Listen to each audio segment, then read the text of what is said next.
Randy Orton. We haven't seen him in a very long time. Haven't we?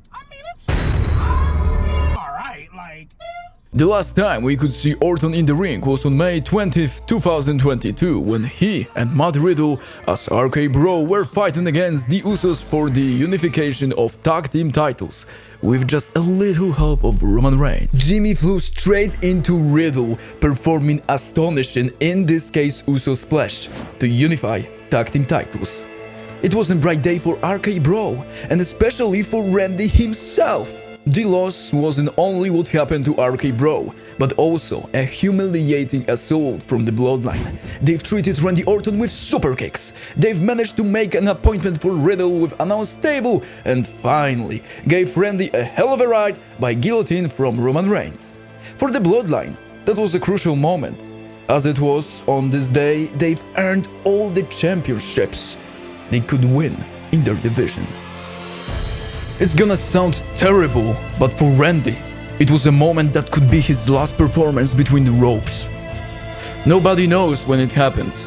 Was it the fault of the bad splash?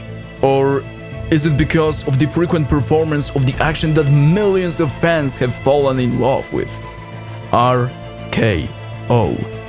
Maybe it was something else that no one had mentioned before. The reality is Orton has been sidelined and we haven't seen him for almost a year apart. From a few social media photos.